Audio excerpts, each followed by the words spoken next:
Good day, everyone. We are the Group 3 and we are going to discuss about the Great Trojan War. First, let me read to you our objectives.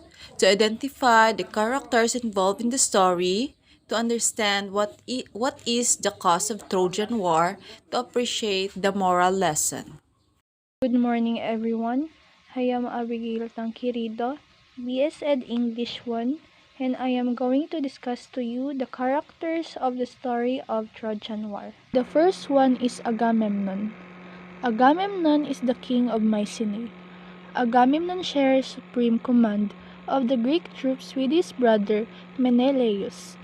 An epithet of his king of heroes reflects this status as a commander. However, he often lacks good public relations skill, as shown by his feud with Achilles and by his ill-considered strategy of suggesting that all the troops go home. Upon his return home, Agamemnon is murdered by his wife Clytemnestra and her lover Aegisthus. The second one is Menelaus, the king of Sparta. Menelaus is the husband of Helen, the cause célèbre of the war. He tries to win Helen back by fighting Paris in single combat, but Aphrodite carried Paris off when it seemed that Menelaus would win. Despite his notionally equal say in commanding the troops with his brother Agamemnon, in practice, Agamemnon often dominates. The third one is Achilles. This swift-footed warrior is the greatest on the Greek side. His father is Peleus, a great warrior in his own right, and his mother is Thetis, a sea nymph. The consequences of Achilles' rage of Agamemnon for confiscating his Geras, prize of honor, are the subject of the Iliad. Achilles kills Hector, but is killed by a poisoned arrow in the heel, the only vulnerable place on his body. The next one is Patroclus, Achilles' foster brother and closest friend. Although Patroclus is a formidable hero, he is valued for his kind and gentle nature. Patroclus is killed by Hector while wearing the armor of Achilles. Next is Ajax the Great. The prince of Salamis is the son of Telamon. He once fights all afternoon in single combat with Hector. Since neither one can decisively wound the other, they part as friends. Ajax's most glorious achievement is fighting Trojans back from the ships almost single-handedly. He commits suicide after the armor of Achilles is awarded to Odysseus rather than to himself. Next is Diomedes.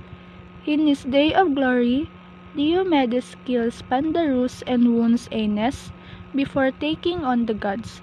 He stabs Aphrodite in the wrist and with Athena as her charioteer, wounds Ares in the stomach along with Odysseus. He also conducts a successful night raid against King Rhesus. Next one is Odysseus. This son of Laertes is known for his cleverness and glib tongue. His accomplishments include a successful night raid against King Rhesus, winning the armor of Achilles, and engineering the famous Trojan horse. His 10-year trip home to Ithaca, where his wife Penelope awaits, is the subject of the Odyssey. The next one is Nestor, the king of Pylos. He is too old to participate in the fighting of the Trojan War, but serves as an advisor. He tells tales of the good old days to the other heroes. Next is Hector, the son of Priam and Hecuba. He is probably the noblest character on either side. A favorite of Apollo, this captain of the Trojan forces exchanges gifts with Ajax after neither can conquer the other single combat. He kills Patroclus when Patroclus goes into battle wearing the armor of his friend Achilles. Hector killed by Achilles to avenge the death of Patroclus. He is greatly mourned by all of Troy. Funeral games take takes place in his honor. Next one is Paris, sometimes called Alexander. Also the son of Priam and Hecuba, he is destined to be the ruin of his country. He fulfills this destiny by accepting a bribe when asked to judge which of three goddesses is the fairest. One is Paris, sometimes called Alexander. Also the son of Priam and Hecuba, he is destined to be the ruin of his country. He fulfills this destiny by accepting a bribe when asked to judge which of three goddesses is the fairest. When he awards Aphrodite the golden apple, Aphrodite repays him by granting him the most beautiful woman in the world. Unfortunately, Helen is already married to Menelaus, known less for hand-to-hand fighting than for mastery of his bow.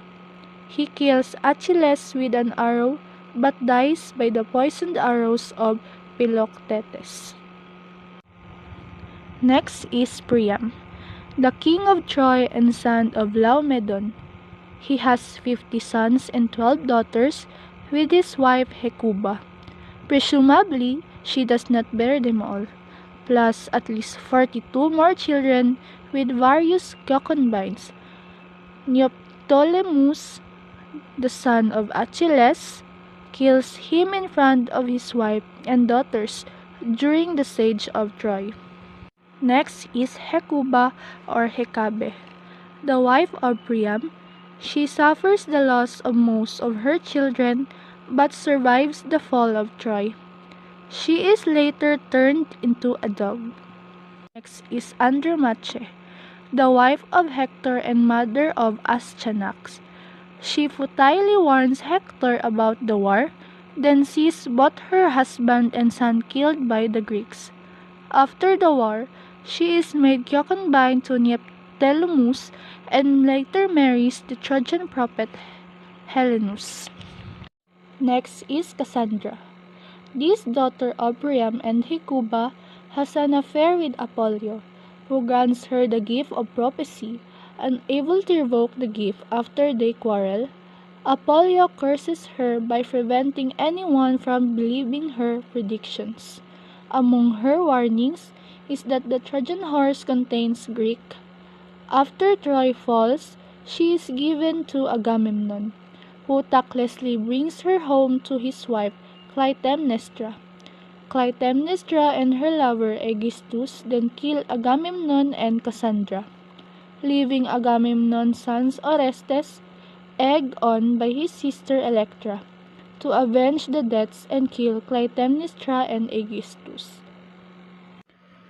Next is Laocoon, yet another son of Priam and Hecuba. This prize of Apollo shares Cassandra's doubt about the merits of bringing the Trojan horse into the city. Timeo Danaeus et dona ferentes. He says, according to Virgil, I fear the Greeks even bearing gifts. Later, while sacrificing a bull, two serpents from the sea crushed both him and his two young sons. The death of Laocoon is often blamed on Athena, into whose temple the serpent disappeared, but was more likely the act of Poseidon, a fierce Greek partisan. The last one is Aeneas, the son of Aphrodite and Anchises, often takes a beating but always gets up to rejoin the battle. Knocked unconscious by a large rock thrown by Diomedes, he is evacuated by Aphrodite and Apollo. He succeeds the late Hector as Trojan troop commander and survives the fall of Troy. Ultimately settling in Italy, his son Lullus founds Alba Longa near the site of Rome. That bloodline is the basis of Julius Caesar's claim to have descended from Venus.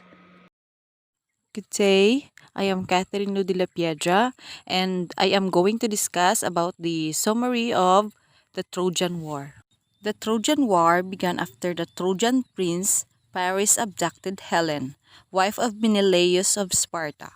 When Menelaus demanded her return, the Trojans refused. Menelaus then persuaded his brother Agamemnon to lead an army against Troy. Nagumpisa ang hidwaan ng Trojan War doon sa kasalan ni na Thetis at Peleus na kung saan ang lahat ng Diyos at Diyosa ay imbitado maliban sa goddess of discord na si Ares. Nung pumunta si Ares doon sa pagdiriwang, hinarangan siya ni Hermes na siyang ikinagalit ng Diyosa. Bago siya umalis ay hinagis niya ang kanyang regalo sa loob kung saan ang mga bisita. Ang apple na iyon, ang gintong apple na iyon ay nakaukit ang kataga doon to the fairest. Sila Hera, Athena at Aphrodite ay nagsimulang magtalo-talo kung sino ang nararapat na magmay-ari ng mansanas at si Zeus ang hinayaan nilang magdesisyon sa bagay na iyon. Alam ni Zeus na kapag siya ang nagdesisyon ay siya ang aani ng galit ng dalawang diyosang hindi niya mapipili, kaya naman nagpasya siyang huwag makialam at hinirang niya na si Paris na maging hurado. Si Paris ang batang prinsipe ng Troy. Hindi makapagpasya si Paris kahit na nakita niya ang mga walang saplot na katawan ng mga diyosa. Kaya naman nagsimula ang mga ito na suhulan siya. Sinabi ni Hera na makakakuha siya ng kapangyarihang politikal at pamumunuan niya ang buong kontinente ng Asya. Si Athena naman ay bibigyan siya ng katalinuhan at kagalingan sa pakikipaglaban. Si Aphrodite naman ay inalok sa kanya ang pinakamagandang babae sa buong mundo na si Helen ng Sparta. Ibinigay ni Paris ang mansanas kay Aphrodite at bumalik na sa Troy. Si Peleus at Thetis ay nagkaroon ng anak na lalaki na pinangalanan nilang Achilles, kung saan ito ay dalawang propesiya. Ang una ay magkaroon ito ng simple ngunit mahabang buhay na maging dakila at tanyag. Subalit, mamamatay ito sa batang edad sa isang labanan. Ang ikalawang propesiya ay nagsasaad na kung wala ang tulong mula kay Achilles, ang lungsod ng Troy ay hindi babagsak. Dala ng labis na pangamba para sa buhay ng anak ay nagpasya si Thetis na gawin itong immortal. Noong sanggol pa lamang ang anak ay dinala niya ito sa ilog ng Styx, isa sa mga ilog na dumadaloy sa underworld, at inilublob niya ang anak doon. Subalit hindi napansin ni Thetis na ang sakong ng anak na hawak niya ay hindi nasayaran ng tubig at nananatiling mortal. Iyon ang magiging kahinaan ni Achilles at siyang pinagmula ng sikat ng mga katagang Achilles Heel, nangangahulugan ng kahinaan ng isang tao. Matapos ang ritual ay binihisan niya ng kasuotang pambabae at itinago siya sa korte ng hari ng Skyros na si Lycomedes. Samantala, ang pinakamagandang babae sa buong mundo na si Helen, na siyang anak na babae ng hari ng Sparta na si Tyndareus, ay mayroong maraming maharlikang manliligaw na humihingi sa kanya sa kamay niya upang mapangasawa siya. Ayaw ni Tyndareus na magdesisyon sa pangambang magkaroon ng tensyon sa politika dahil dito. Ang isa sa mga manliligaw na si Odysseus ay nag-alok ng tulong upang masolusyonan ang problema. Subalit, hiningi nito ang kamay ni Penelope bilang kapalit. Pumayag si Tyndareus at kinausap si Odysseus ang lahat ng manliligaw na manumpa na kahit sino pa ang mapilang asawa ni Helen ay poprotektahan pa rin nila ang magiging magkapareha. Nang maisakatuparan nila ang panunumpa ay pinili ni Tyndareus si Menelaus bilang mapangasawa ng kanyang anak na siyang dahilan upang siya ang haranging tagapagmana ng trono ng Sparta sa pamamagitan ni Helen. Subalit si Menelaus ang naging sanhi ng labis na galit ni Aphrodite nang mabigo siyang mag-alay ng 100 baka na ipinangako niya sa diyosa. Iyon ang dahilan upang pumayag si Aphrodite na tulungan si Paris na mapaibig si Helen. Bumuo si Aphrodite ng plano kung saan ay pinapangarap niya si Paris na isang diplomatic emissary nang magtungo ito sa Sparta. Habang nasa Crete si Menelaus upang ilibing ang tiyuhin nito, ay si Helen ang sumalubong kay Paris. Nang mga oras na iyon, ang Diyos ng pag-ibig na si Eros ay pinana si Helen na siyang naging dahilan upang umibig ito sa prinsipe ng Troy. Ang dalawa ay nagtanan at nagtungo ng Troy. Nang bumalik si Menelaus sa tahanan nito ay natuklasan niya ang nangyari. Kasama si Odysseus, ang dalawa ay nagtungong Troy upang mabawi si Helen. Subalit lahat ng diplomatikong pamamaraan ay nabigo, kaya naman ginamit ni Menelaus ang sumpaan kay Tyndareus. Humingi siya ng tulong sa kanyang kapatid na si Agamemnon at ipinatawag nila ang lahat ng punong Achaean na naging manliligaw ni Helen upang tumupad sa usapan. Kinailangan din nila ang tulong ni Achilles dahil natuklasan nila ang tungkol sa propesiya na babagsak lamang ang Troy sa tulong ni Achilles. Sila Odysseus, Telamonian, Ajax at Phoenix ay nagtungong Skyros kung saan alam nilang nagtatago si Achilles habang nagpapanggap na isang babae. At Aulis, troop ships gathered, led by the greatest Greek heroes, Achilles, Patroclus, Diomedes, Odysseus, Nestor, and the two warriors named Ajax. In order to win favorable winds for the journey, Agamemnon sacrificed his daughter Iphigenia to Artemis. The winds came and the fleet set sail for Troy. Kasama si Achilles, ang lahat ng mga pinuno ay nagtipon sa pantalan ng Aulis. Sa isang pag-aalay ang ginawa para kay Apollo at ang Diyos ay nagpadala ng isang pangitain. Ang mga Achaean ay nakakita ng isang ahas sa may altar kung saan pinuluputan nito ang puga ng ibon at kinain ng inahing ibon at ang siyam na mga anak nito bago ito naging bato. Si Calchas ang nagsabi na ang kahulugan nito ay babagsak ang Troy sa ika-10 taon ng digmaan. Naglayag ang Achaean patungong Troy kahit na walang nakakaalam ng daan patungo roon. Dahil sa pagkakamali ay napadpad sila sa Mysia na pinamumunuan ni Haring Telephus. Muli naglayag ang mga Achaean subalit isang bagyo ang naging dahilan ng pagkawatak-watak nila. Ang mga pinunong Achaean ay muling nagkatipon-tipon sa Aulis. Makalipas ang 8 taon, subalit hindi sila nakapaglayag kaagad dahil walang hangin. Nalaman ni Calchas na iyon ay isang parusa mula sa Diyos na si Artemis na nagalit kay Agamemnon nang pumaslang ito ng isang sagradong usa. Humingi si Artemis na ialay sa kanya ang anak na babae ni Agamemnon na si Iphigenia. Noong una ay tumanggi pa si Agamemnon, subalit pumayag na din ito sa bandang huli at nilinlang ang asawang si Clytemnestra at ang anak na si Iphigenia na nagtungo ng Aulis sa pamamagitan ng pagsasabing ipapakasal ito kay Achilles. Nang dumating ang mga ito ay naunawaan ni Clytemnestra ang nangyari na isinumpa si Agamemnon at iyon ang naging dahilan kaya pinatay niya si Agamemnon na matapos ang digmaan. Tinanggap ni Iphigenia ang kapalaran at inilagay ang sarili nito sa altar, subalit nang isagawa nila ni Calchas ang pag-aalay, pinalitan ni Artemis ng isang usa ang dalaga at dinala niya ito sa Tauris kung saan ginawa niya ito sa isang nakakataas na babaylan. Gayunpaman, walang nakakakita ng pangyayari maliban kay Calchas na bawal magsalita ng kahit ano sa naganap. Nang nasa isla ng mga Griego, ay muli silang nagpadala ng tao para sa isang diplomatikong usapan. Subalit, tinanggihan ito ng lungsod kaya naglayag na ang pulutong ng mga Griego patungong Troy. For 9 years, the Greek ravaged Troy's surrounding cities and countrysides. But the city itself, well fortified and commanded by Hector and other sons of the royal household, held out. Nang dumating ang mga ito, lahat sila ay nagdadalawang isip kung sino ang unang bababa. Dahil sa propesiyang nagsasaad na ang unang Griegong aapak sa lupa ng Troy ay kauna-unahang masasawi sa labanan.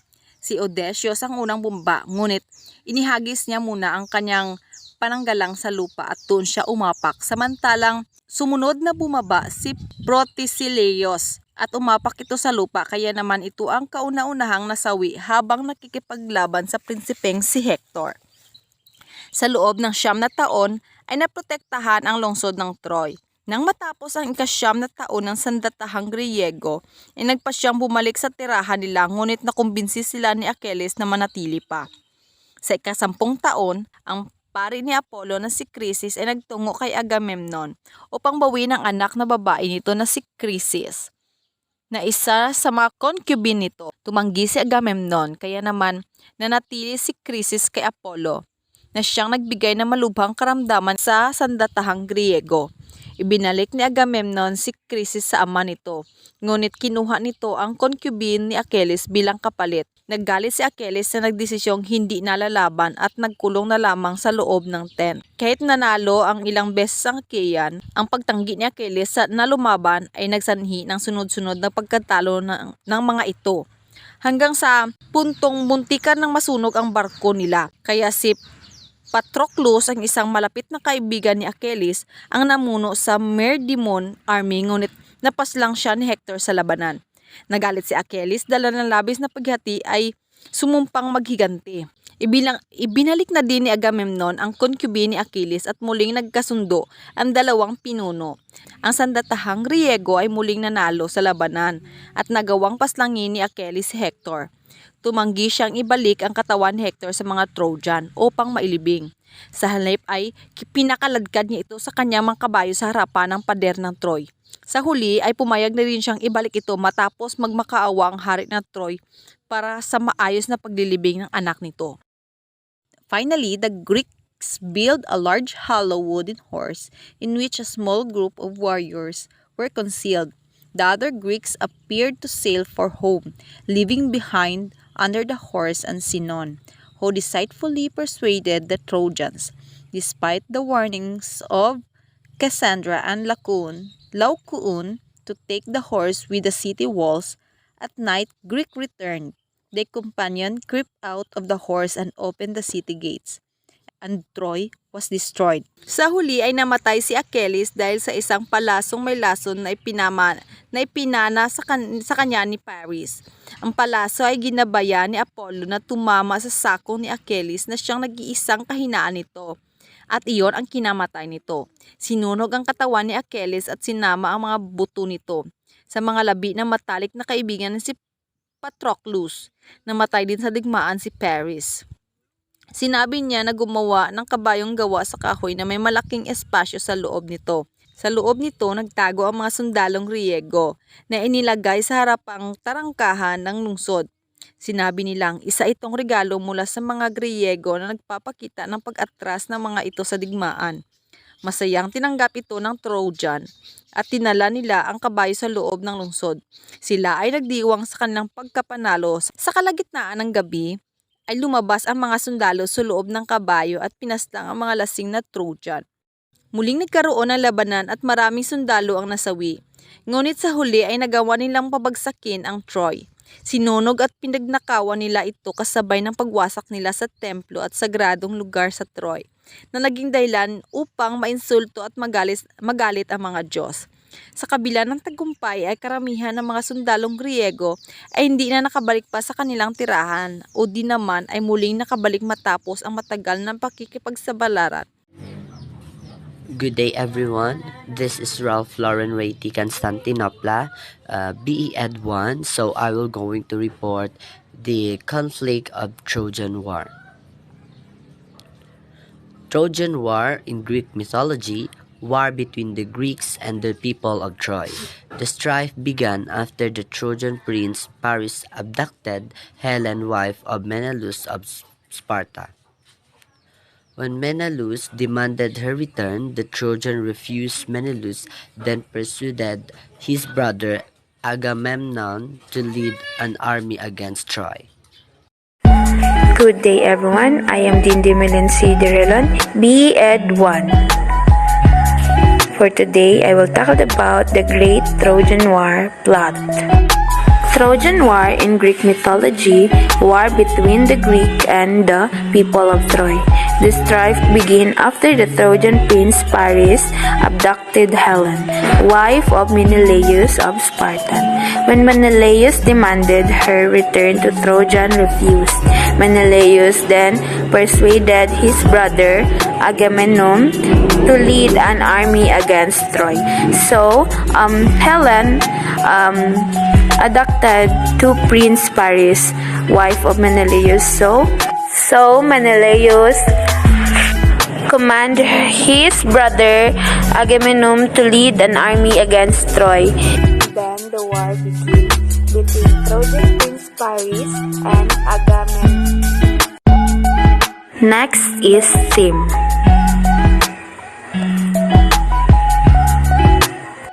Homer's epic poem The Iliad begins in the ninth year of the Trojan War, a conflict between the Achaeans and the city of Troy.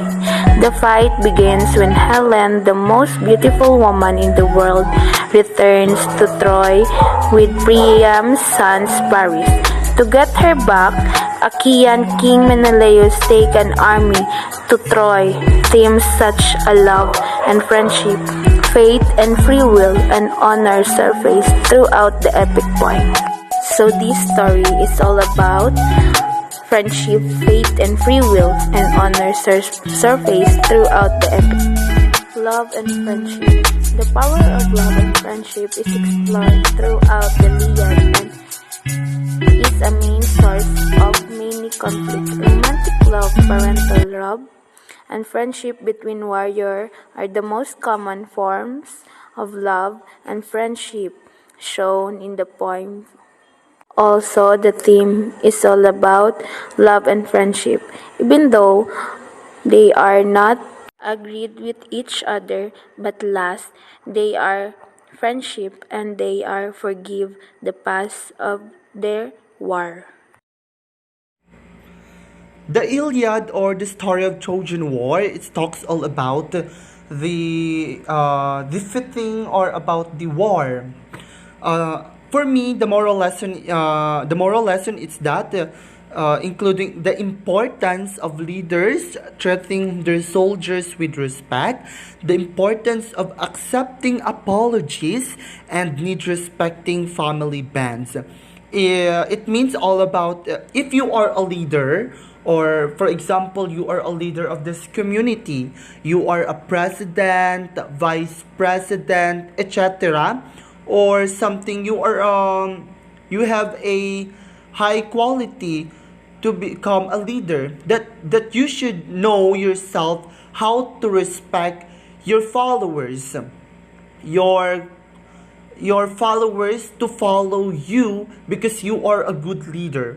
Because always remember the word this: if you are a good leader, there have a good follower. And if you have a good person, that should be meaning the person will be respect you and everything. We all know that the Trojan War is amazing movies that we saw, and also best poem that we reading. The conclusion is that according what I've been reading in the Google, and also according what I've been saw on the video, the Greeks won the Trojan War. According to the Roman epic poet Virgil, the Trojans were defeated after the Greeks left behind a large wooden horse and pretended to sail for home. Unbeknown the Trojans' war, the wooden horse was filled the Greek warriors. So, after the, according to the Roman epic of Virgil, the Trojan War, or the Trojans were defeated after yung mga Trojans ay na-defeat after the Greeks left behind a large wooden horse, and also nagpanggap sila, or they pretend to sail for home. So ayon, and after that, the wooden horse was filled with the Greek warriors, or yung horse was nag-filled sila to become a Greek warriors. That is the conclusion of the Trojan War.